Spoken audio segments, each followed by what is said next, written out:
Welcome back friends. In this video, आज के video में हम कैश फ्लो स्टेटमेंट के कुछ और क्वेश्चंस को अंजाम देंगे, उन्हें ख़त्म कर देंगे। दी एंड। तो खुल जा भाई, किसका वेट कर रहा है। क्वेश्चन नंबर 8 से स्टार्ट करते हैं। मेरे पास हार्ड कॉपी है, आपके पास भी होनी चाहिए। साथ साथ में जो है रफ में अगर आप लिखना चाहें तो लिख सकते हैं। ज़रूरी नहीं कि आप सिर्फ इसको सुने, जी नहीं। जो क्वेश्चंस मैं आपको करवा रहा हूँ वन नोट की हेल्प से, उस पर कुछ भी लिख रहा हूँ, उस क्वेश्चन को आपको बैठकर सुनना नहीं है, आपको पॉज करना है। मैंने क्वेश्चन समझाया, हमने रीड करा, तो आपको पॉज करना है। क्वेश्चन के साथ साथ में सॉल्यूशन कर रहे हैं तो आपको एक एक चीज़ समझकर खुद अपनी कॉपी में लिखना है। तो ये जो क्लास के दौरान ये क्वेश्चन वगैरह होते हैं, इसकी एक रफ कॉपी बना लीजिए। और फेयर कॉपी में जो मैंने आपको नोट्स दिए हैं, जो आप डाउनलोड कर सकते हैं, राइट, आप डिसाइड कर सकते हैं और उसके बाद आप उसे कॉपी में लिख सकते हैं कि अच्छा ठीक है, मैंने नोट्स दिए हैं, हैंडआउट्स दिए हैं और ये जो है मैंने क्वेश्चंस कुछ इंपॉर्टेंट बताए हैं, तो आपने वो कॉपी में इनकॉर्पोरेट कर लिए ताकि आप एक मास्टर कॉपी बना पाएँ। और बुक में भी कुछ क्वेश्चंस को हाईलाइट करें जो आप एग्ज़ाम से पहले देखना चाहते हैं। बहुत सारे नहीं, मैं हमेशा से कहता हूँ कि हर टॉपिक के, हर चैप्टर के आपको 2-3 क्वेश्चन ही मार्क करने हैं, जो एग्ज़ाम से पहले आप देखें तो आपको सब कुछ क्लियर हो जाए। ये कॉन्सेप्ट है, ये फॉर्मेट है, ऐसे करते हैं, सब क्लियर। और अगर किसी एक्स्ट्रा क्वेश्चन में कुछ एडिशनल पॉइंट है तो ज़रूर उस पॉइंट को हाईलाइट करें, पूरे क्वेश्चन को ना करें। अब क्वेश्चन नंबर 8 मेरे साथ आप पढ़िएगा। तो भैया साथ में पढ़ते हैं। Miss Jyoti of star oils limited has collected the following information for the preparation of cash flow statement for the year ended 31 March 2021। Okay, cash flow statement prepare करने के लिए कुछ इन्फॉर्मेशन निकाली गई है, जिसमें है net profit 25,000, dividend including dividend paid. अच्छा, डिविडेंड पेड के साथ डिविडेंड है टोटल 8535। प्रोविजन फॉर टैक्स बनाया है 5,000 का। इनकम टैक्स पे करा है 4248 का। कुछ loss on sale of assets हैं, कुछ बुक वैल्यू है एसेट सोल्ड, उसकी बुक वैल्यू। डेप्रिसिएशन चार्ज है, depreciation charge 20,000। Profit on sale of investment, carrying amount of investment sold, जो इन्वेस्टमेंट बेची उसकी कैरिंग अमाउंट क्या थी। Interest income on investment, interest expense of the year, interest paid during the year, increase in working capital, purchase of fixed assets and investment in joint ventures. बस ये दे रखा है, हमें कुछ नहीं करना, हमें सिर्फ रीडिंग करनी है और कुछ नहीं करना।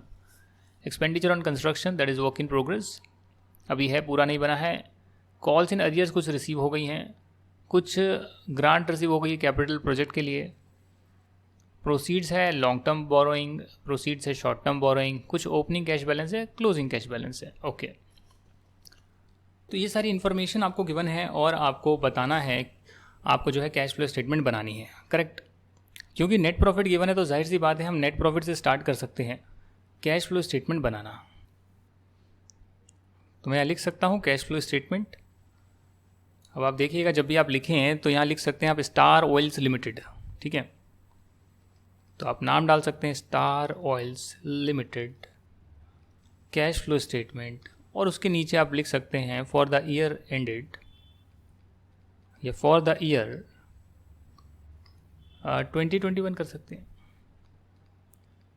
करेक्ट, या 21-22 कर सकते हैं, जो भी आपका मन करे, या 22-23 कर सकते हैं।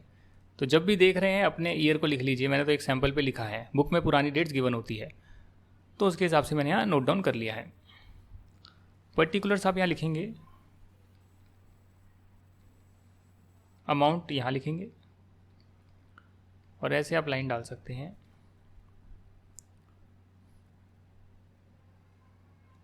करेक्ट।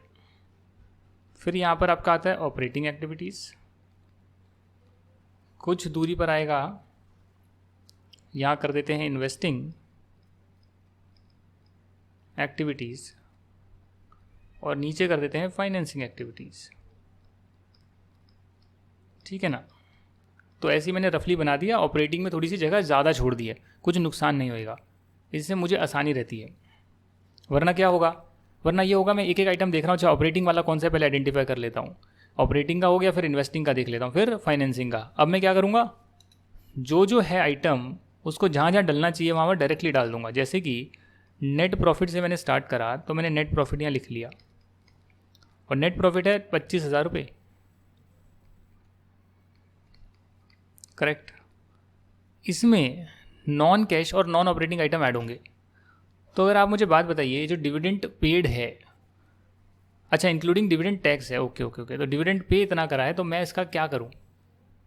नेट प्रॉफिट के बाद डिविडेंड पे करा होगा ना, नेट प्रॉफिट में तो डिविडेंड नहीं आया होगा, नेट प्रॉफिट निकाल कर उसमें से अप्रोप्रिएट करते हैं ना, तो नेट प्रॉफिट में तो आ ही नहीं रहा है, ये तो अलग से दे रखा है, तो ये फाइनेंसिंग का पार्ट होना चाहिए।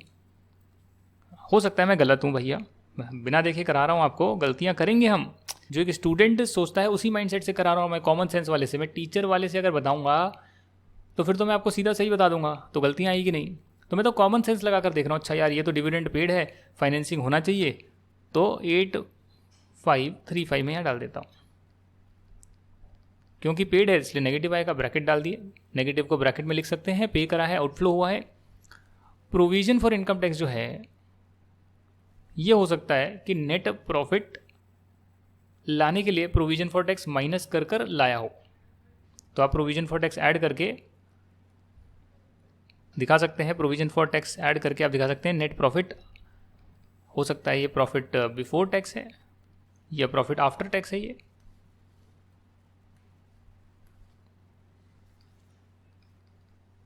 तो प्रोविजन फॉर टैक्स, करेक्ट। तो वो आपका आ गया है 5,000 रुपीज़, तो आपका आ जाएगा नेट प्रॉफिट आफ्टर टैक्स। सिर्फ एडिशनल इन्फॉर्मेशन गिवन है, तो मेरे हिसाब से नेट प्रॉफिट आफ्टर टैक्स आ गया 30,000, तो मैं यहाँ से अपना आंसर स्टार्ट कर सकता हूँ, राइट। मैंने सारी चीज़ें कवर कर ली है। इनकम टैक्स पेड जो है वो ऑपरेटिंग एक्टिविटीज़ की जब सारी चीज़ें लिख लेंगे, तो यहाँ पर हम कहीं ना कहीं माइनस करेंगे इनकम टैक्स पेड, और फिर आपकी आ जाएगी operating net cash flow from operating activities.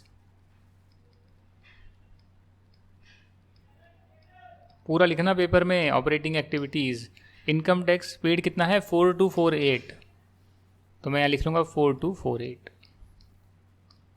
ठीक है जी। Loss on sale of asset, तो ये लॉस आपने P&L में डेबिट करा होगा, इसको ऐड कर लेंगे।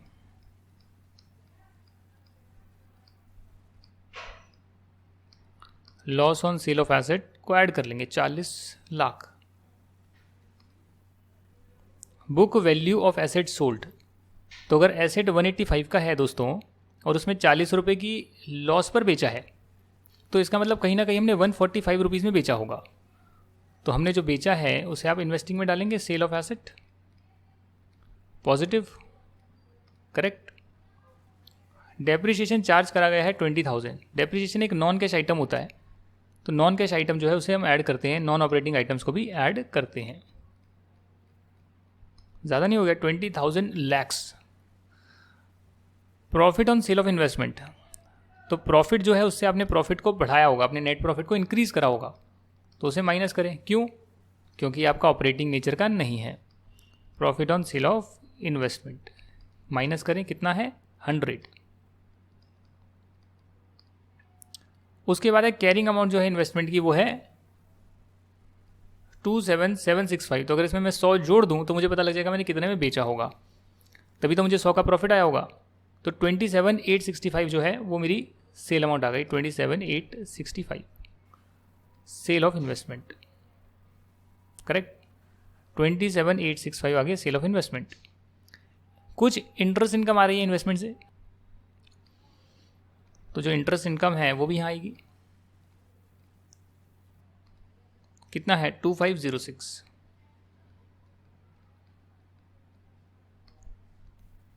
ये आपकी आ गई interest income on investment 2506।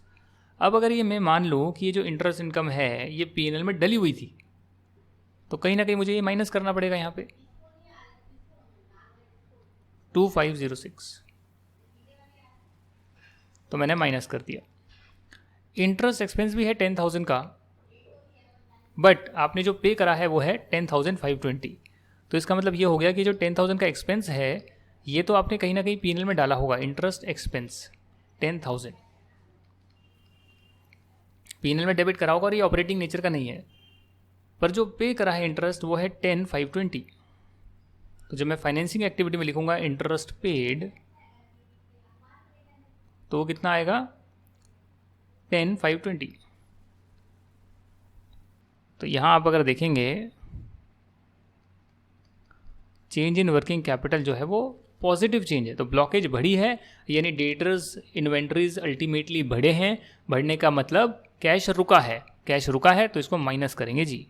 Opening के मुकाबले क्लोजिंग में 56,081 ज़्यादा इन्वेंट्री डेटर आ रहे हैं ट्रेड पेबल माइनस करने के बाद भी, तो इतने की ब्लॉकेज बढ़ी है, पैसा रुका है। फिक्स एसेट परचेज करें 14,560 के, तो फिक्स एसेट परचेज करोगे 14,560 तो नेगेटिव आएगा। इन्वेस्टमेंट करोगे जॉइंट वेंचर में 38, इन्वेस्टमेंट करोगे जॉइंट वेंचर में तो भी नेगेटिव आएगी, ठीक है। Construction on work in progress, वही कंस्ट्रक्शन का काम है 34,740, कंस्ट्रक्शन करोगे इन्वेस्टिंग है। Proceed from call in arrear आई है, फाइनेंसिंग है। आपके एक शेयर कैपिटल के पैसे आ गए, रुके हुए थे, आ गए 2 रुपया, अच्छा नेगेटिव नहीं पॉजिटिव आएगा, ठीक है, तो आ गया। Receipt of grant for capital project, तो जब ग्रांट रिसीव होती है तो उसे आप कहाँ डालते हैं?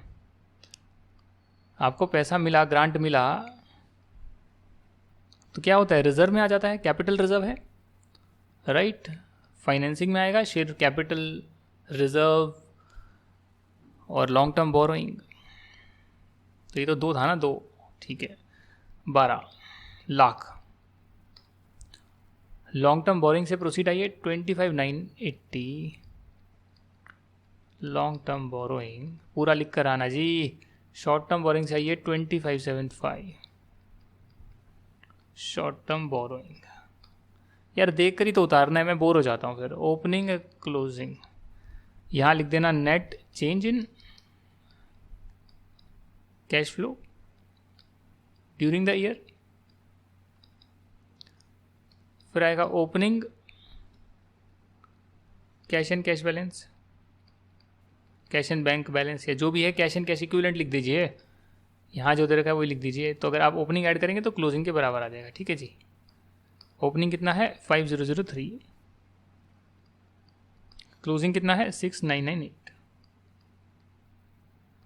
ठीक है 6,988, अच्छा। तो ये कितना आएगा जो सबका टोटल मारोगे, फाइनेंसिंग का कितना है, इन्वेस्टिंग का कितना है, ऑपरेटिंग का कितना है। तो क्या किया जाए, टोटल मैं नहीं करने वाला, आप कर लेना, मैं सिर्फ यहाँ से आपको दिखा रहा हूँ। पेन चेंज कर लेते हैं, 30,000 येलो कर लेता हूँ इसको। तो देखो 30,000 30,000, 20,000 20,000, 40 40, 100 माइनस हो रहा है, हमने 100 माइनस करा है। ऐसे एग्जामिनर चेक करते हैं ना, 2506, 10,000, ठीक है। अब ये टोटल करके नहीं लिखा, आप करके लिखिए। 50 जो भी आया है 57,434 लिख दीजिए, 57,434। कैश जनरेटेड फ्रॉम ऑपरेशन आ गया, अच्छा ये लिखा है हमने 56, अच्छा ये तो ऑपरेटिंग प्रॉफिट है बिफोर, अच्छा ये तो सबका टोटल है, ठीक है, वही 56,081 है, 56,081 है, ठीक है। फिर आ गया आपका इनकम टैक्स, इनकम टैक्स डाल दिया, फिर ये ऑपरेटिंग एक्टिविटी से कैश फ्लो आ जाएगा। यूज्ड आ गया 2895, तो यहाँ लिख दीजिएगा 2895, जो भी निकल कर आएगा यूज्ड आएगा तो यूज्ड। फिर है आपका sale of asset 145, 27,865, 27,865, 2506, 2506, 14,560 negative, 14,560 negative, 3850, 3740, ये आ गया 22,634। टोटल कर दीजिएगा। अब है उसके बाद डिविडेंड, डिविडेंड है 8535, हमने सबसे ऊपर लिखा है 8535। इंटरेस्ट पेड है 10,520, कॉल्स इन अरियर है 2, फिर है रिसिप्ट ऑफ ग्रांट 12, फिर लॉन्ग टर्म बोरिंग है, शॉर्ट टर्म बोरिंग है, तो long term borrowing short term borrowing, ये आ गया 27,514। टोटल करके लिख दीजिएगा, फाइनेंसिंग से आ जाएगा, तीनों का टोटल करेंगे तो net increase in cash and cash equivalent हो जाएगा 1985 ऐड करोगे ओपनिंग तो आएगा क्लोजिंग। हाँ बस यही है और क्या है। तो इंटरेस्ट इनकम है ऑन इन्वेस्टमेंट 2506 जो हमने P&L में डाला था। मान लिया कि ये रिसीव भी हो गया होगा क्योंकि क्वेश्चन साइलेंट है, कितना रिसीव हुआ दे नहीं रखा। तो ऐसे कर कर आपका क्वेश्चन नंबर 8 हो गया। क्वेश्चन 9 मैंने होमवर्क दिया है, क्वेश्चन 10 में आपके साथ डिस्कस कर लेता हूँ। Given below is the statement of profit and loss account of ABC limited and relevant balance sheet information given है, राइट।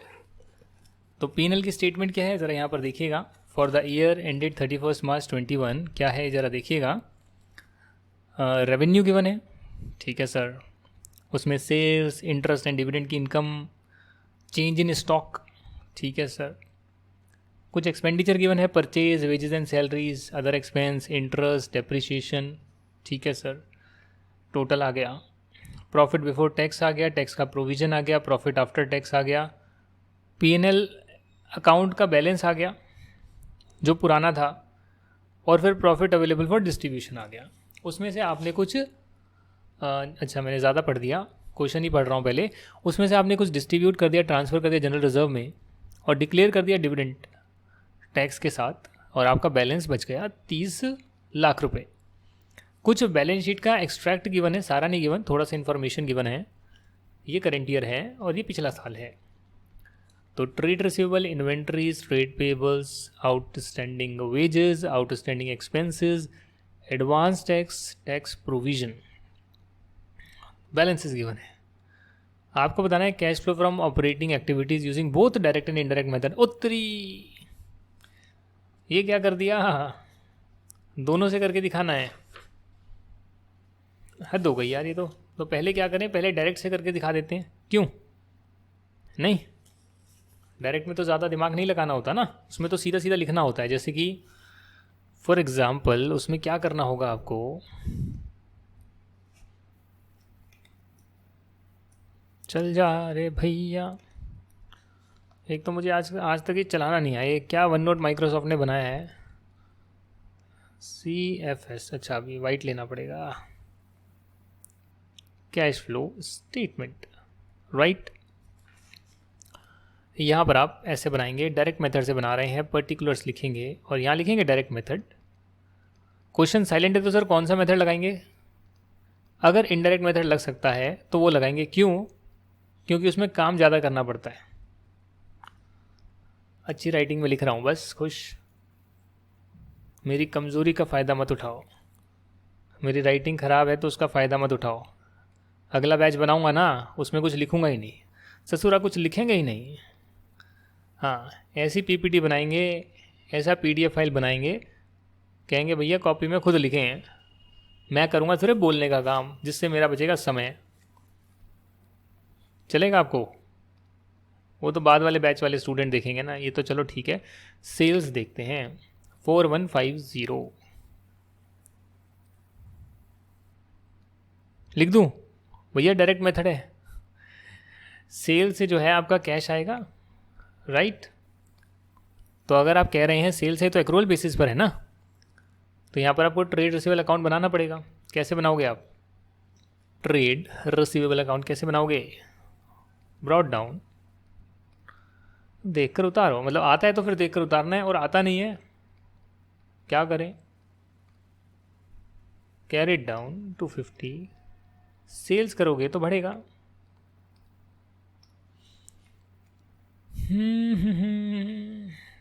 4150। और कुछ provision for bad date? Sir अगर प्रोविजन फॉर बैड डेट होता तो क्या करते? यहाँ डालते कि भैया इतने तो डेटर्स हैं हमारे, बट कुछ प्रोविजन बना रहे हैं। अगर डेटर अकाउंट से प्रोविजन अफेक्ट होता है तो प्रोविजन फॉर बैड डेट अभी है नहीं। अगर provision for bad date balance sheet में आ रहा है, इसका मतलब प्रोविजन फॉर बैड डेट का अलग अकाउंट बन रहा है, P&L debit to provision for bad debt. तो यहाँ पर नहीं आएगा। और अगर बैलेंस शीट में नहीं आ रहा provision for bad date, but P&L में आ रहा है प्रोविजन फॉर बैड डेट, तो इसका मतलब क्या होगा कि P&L डेबिट हुआ है तो यहाँ पर डेटर अकाउंट डायरेक्टली क्रेडिट हो गया होगा, प्रोविज़न बुक कर लिया होगा डायरेक्ट। तो यहाँ तो कोई प्रोविज़न है नहीं इसका, तो इसका मतलब 400 मतलब 444550 में से 250 माइनस करोगे तो आएगा, यार ये मेरी कैलकुलेशन हिला देगा, ये 4300 करेक्ट, 4300 आपका कैश में सेल हुआ होगा। तो इसको आप यहाँ लिख लीजिए कि भैया हमें तो डायरेक्ट मेथड से देखना है, एक एक आइटम कैश में कितना आया गया डालकर ख़त्म करेंगे। जैसे कि इंटरेस्ट एंड डिविडेंड, अब ये इंटरेस्ट एंड डिविडेंड जो है आपकी इनकम है, सही बात। अब इंटरेस्ट एंड डिविडेंड से जुड़ा हुआ कोई बैलेंस शीट का आइटम है क्या? ना जी ना, कोई आइटम नहीं है। तो इसका मतलब ये हो गया कि इंटरेस्ट एंड डिविडेंड इतना ही रिसीव हुआ होगा। अब रिसीव हुआ है तो इसको आप कहाँ डालेंगे? इंटरेस्ट डिविडेंड रिसीव हुआ है इधर इनकम में दिखा रहे हो, पे नहीं करा, पे करा है तो इन्वेस्टिंग, अच्छा पे करा है तो फाइनेंसिंग, रिसीव हुआ है तो इन्वेस्टिंग, तो इन्वेस्टिंग में डाल दीजिए। यहाँ पर लिख दीजिएगा ऑपरेटिंग और फिर यहाँ इन्वेस्टिंग फिर फाइनेंसिंग, ठीक है। तो ये आ जाएगा आपका 100। क्या चीज़ आ जाएगी ये आपका, लिख लो यार, dividend and interest income, correct. Stock adjustment इसको इग्नोर करें, स्टॉक एडजस्टमेंट का मुझे क्या करना है, 4000 बता रहे हैं ये, और हमने क्या कर दिया, हमने ओपनिंग लिखा 400, क्लोजिंग लिखा 250, सेल्स लिखी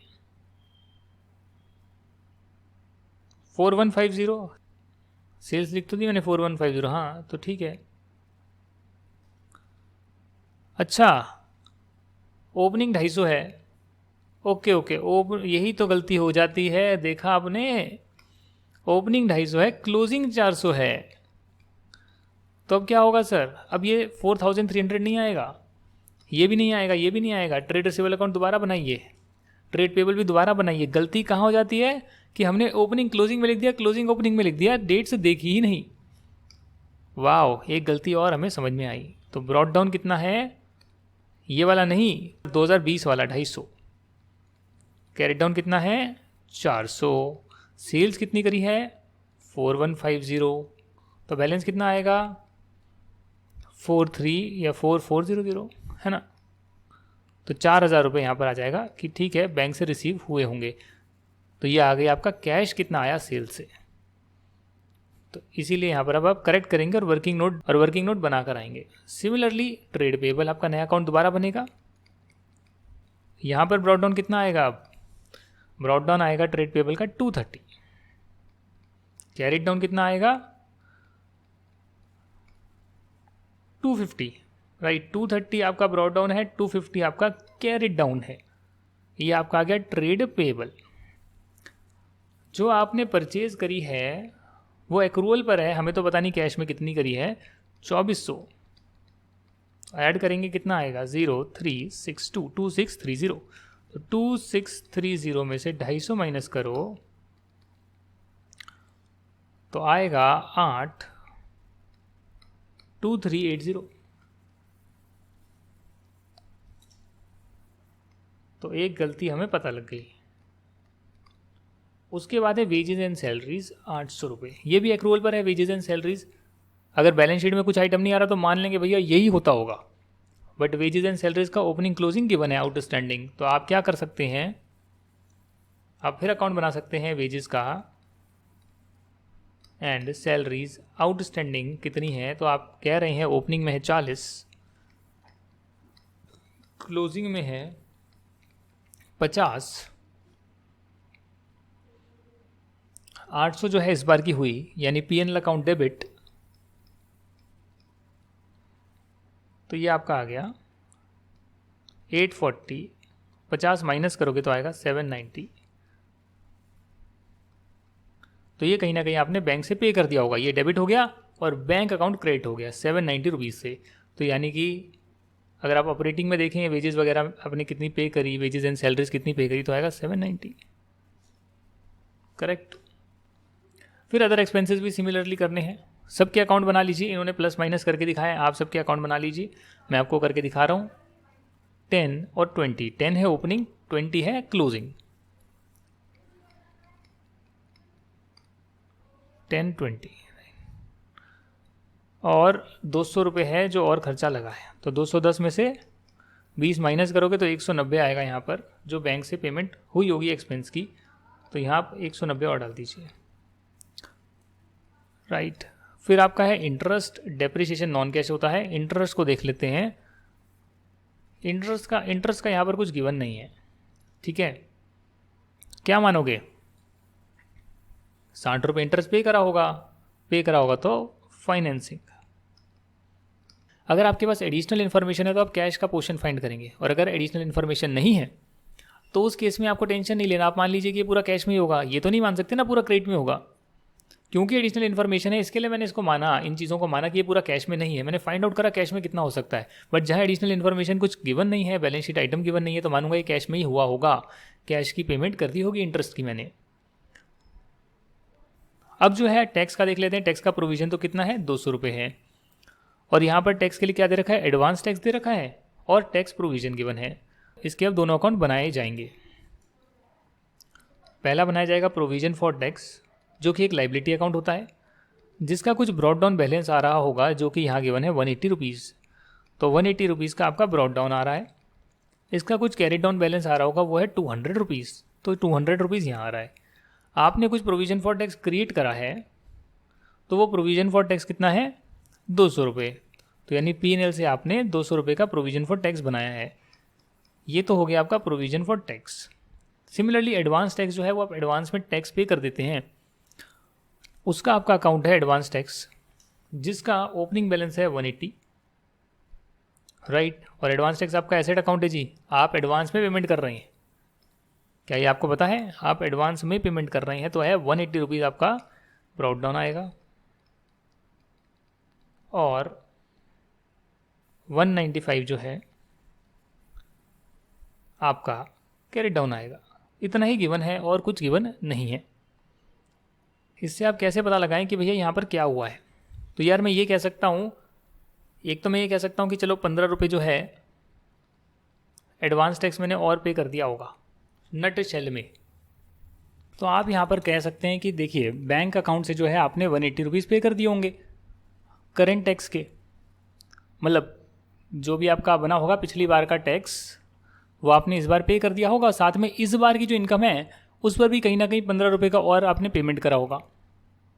तो एक तो ये अप्रोच है कि 180 और साथ में 15 रुपये और पे करें, तो टोटल 195 का टैक्स आपने पे करा है।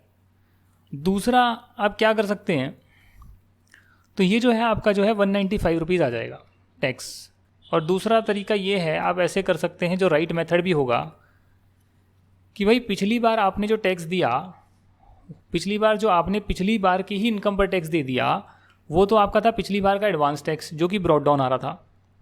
आपने पिछली बार प्रोविजन भी बनाया, ठीक है जी। अब इस बार आप जब सेल्फ असेसमेंट टैक्स दे रहे हैं तो आप क्या कर रहे हैं, आप प्रोविजन फॉर टैक्स अकाउंट में 180 रुपये यहाँ से ट्रांसफ़र कर रहे हैं एडवांस टैक्स, कि भैया जो ब्रॉड डाउन था प्रोविजन उसका तो मैंने 180 ऑलरेडी एडवांस टैक्स दे दिया है, और 200 रुपये इस बार का मैंने प्रोविजन क्रिएट कर लिया है। साथ ही में आप ये कह रहे हैं कि अच्छा ठीक है, जो मैंने ब्रॉड डाउन किया था एडवांस टैक्स पिछली बार, जो एडवांस टैक्स दे दिया था, वो मैंने प्रोविजन से एडजस्ट कर लिया। पिछली बार प्रोविजन भी बनाया हुआ था एक तरफ, और दूसरी तरफ एडवांस टैक्स भी पे किया हुआ था, तो पिछली बार की इनकम पर और टैक्स नहीं बनता, ऑलरेडी पे करा हुआ है। दूसरी तरफ मैंने यहाँ पर कैरी डाउन एडवांस टैक्स 195 लेके जा रहा हूँ, इसका मतलब कहीं ना कहीं बैंक अकाउंट से मैंने 195 और पे करे होंगे इस बार की इनकम पर, हालांकि प्रोविजन मैंने 200 का बनाया। अलग अलग हो सकता है ना, एडवांस टैक्स आपको 100% नहीं पे करना होता, इनकम टैक्स में मैंने आपको सिखाया है 90% तक भी आप पे कर देते हैं। तो कहीं ना कहीं जो है बैंक जो है वो 195 से ही अफेक्ट होगा, कुछ भी लॉजिक लगा लीजिए, 195 से ही आपका जो है बैंक अफेक्ट होगा tax paid.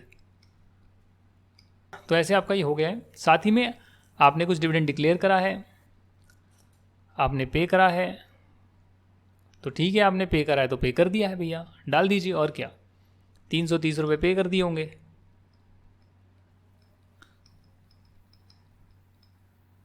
Right, now let's check this out. 4,200 2380, 790, 190, 195 सारे अमाउंट डाल दी, ये आ गया cash flow from operating activity.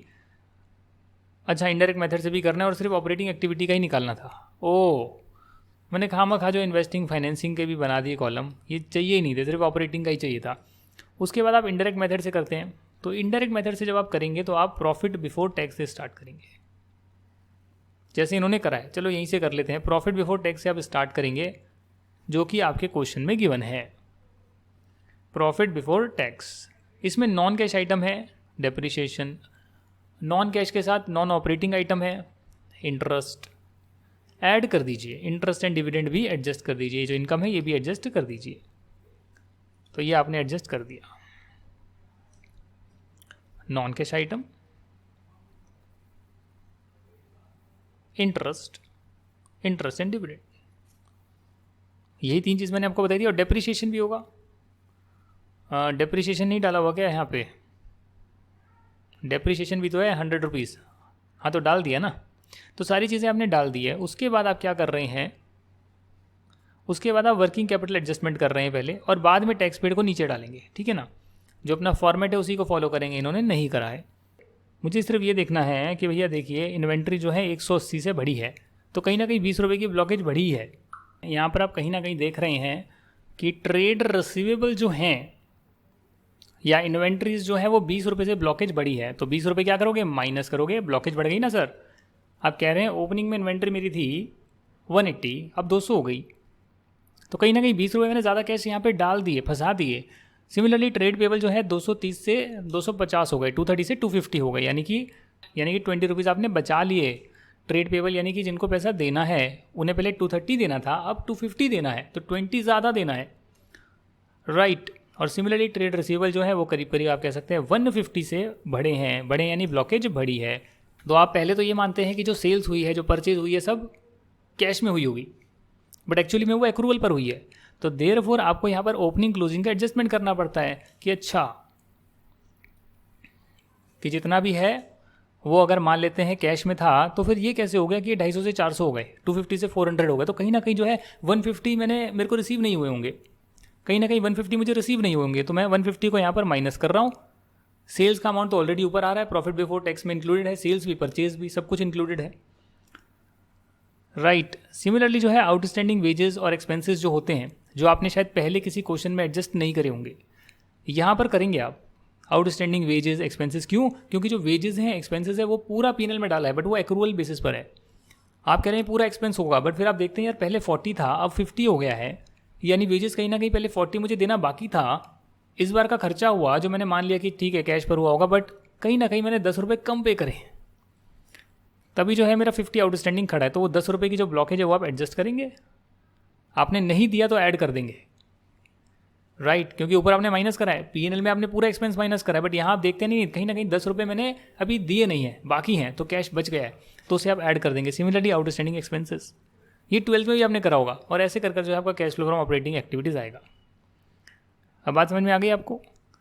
Illustration 11 है, लास्ट इलस्ट्रेशन है। इसके साथ मैं आपको इलस्ट्रेशन 11 जो है, 11 और 12 जो है मैं आपको नेक्स्ट क्लास में कराऊंगा, और शायद मैं उसकी नेक्स्ट क्लास में आपको पीछे के भी जो है कम से कम 2 क्वेश्चन कराने की कोशिश करूंगा। तो मैं 2 क्लास और दूंगा कैश फ्लो स्टेटमेंट की, द रीज़न बीइंग कि इसमें से जो है 8 नंबर का तो आना तय है, पक्का है। सो आपका जो है ये बिल्कुल स्ट्रांग होना चाहिए। चलिए फिर मिलते हैं नेक्स्ट क्लास में। Thank you so much and bye bye.